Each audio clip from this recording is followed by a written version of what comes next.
RUU itu sudah masuk ke Dewan Perwakilan Rakyat sejak April tahun 2023.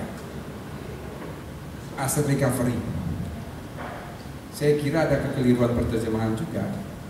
Aset recovery itu tidak dapat diterjemahkan sebagai perampasan aset.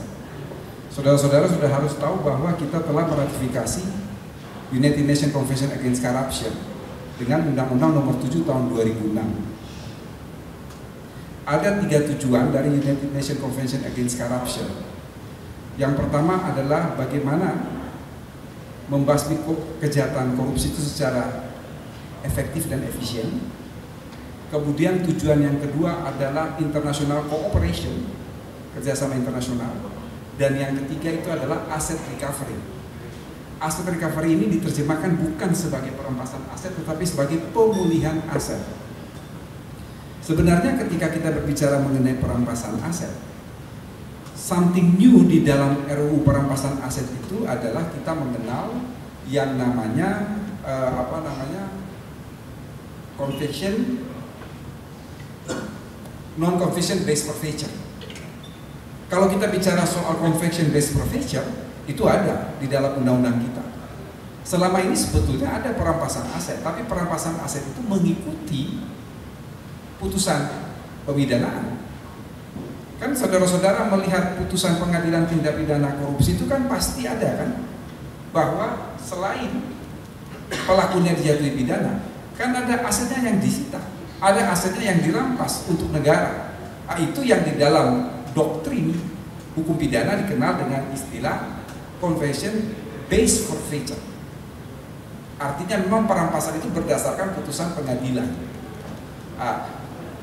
RUU itu sudah masuk ke Dewan Perwakilan Rakyat sejak April tahun 2023. Tetapi kita tahu persis bahwa tahun 2023 itu sampai dengan menjelang pemilihan presiden pada Februari 2024 itu adalah tahun politik.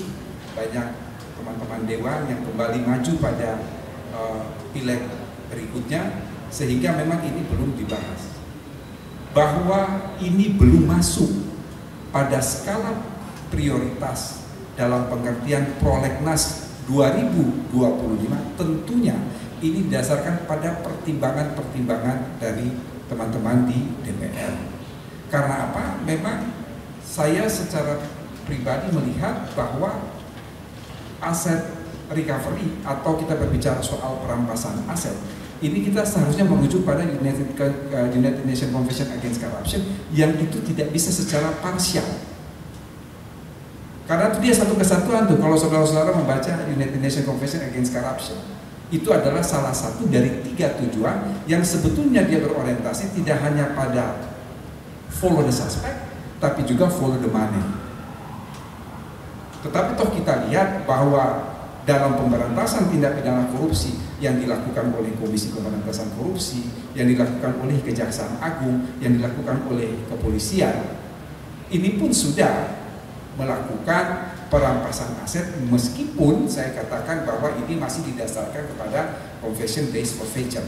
Jadi dia melakukan perampasan aset tetapi berdasarkan putusan pengadilan yang telah mempunyai kekuatan hukum tetap.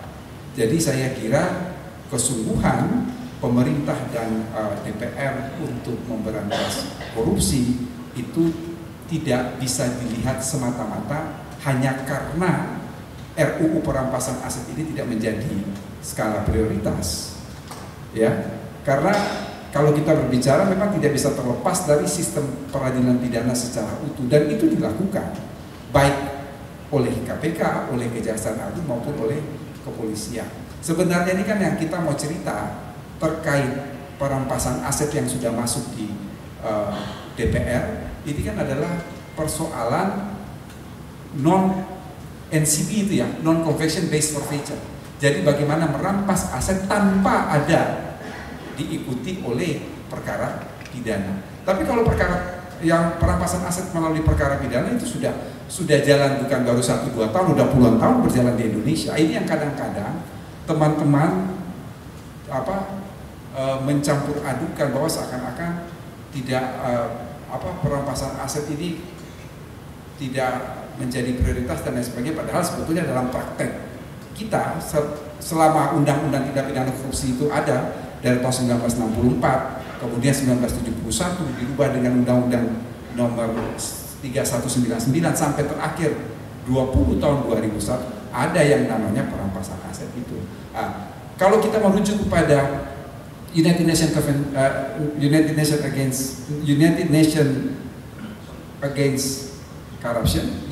Convention Against Corruption atau UNCAC, bahwa memang dia tidak menggunakan istilah perampasan aset, tapi dia menggunakan istilah aset recovery. Jadi aset recovery itu tidak yang berawal dari pelacakan, kemudian itu di freeze, lalu bagaimana itu dirampas sampai itu dikelola. Titik berat dalam RUU perampasan aset yang perlu pembahasan panjang, dan itu betul-betul kita harus kaji, adalah bagaimana hukum acaranya. Karena apa? Karena yang tadi saya katakan NCP, non-conviction based forfeiture, perampasan aset tanpa diikuti oleh perkara pidana, itu memang something new, sesuatu hal yang baru bagi kita. Ya, itu yang harus kita kaji lebih mendalam.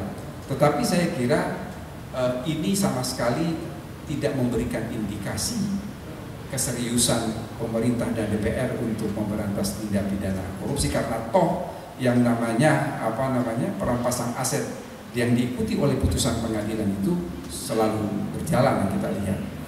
Isu yang kedua ini saya harus hati-hati dalam menjawab. Mengapa saya harus hati-hati dalam menjawab?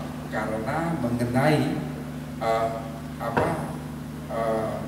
kasus Bali 9, kemudian Mary Jane, lalu kemudian Perancis, ini bukan berada di bawah kewenangan Kementerian Hukum, tapi ini berada di bawah Kementerian Imigrasi dan Pemasyarakatan dan dikoordinasi oleh Menteri Koordinator Hukum, Hak Asasi Manusia, Imigrasi dan Pemasyarakatan. Apa yang ingin saya komentari yang merupakan porsi kewenangan Kementerian Hukum ini adalah persiapan RUU, rancangan undang-undang terkait transfer narapidana. Ya, karena kalau kita lihat pada Undang-Undang Nomor 1 Tahun 2006 tentang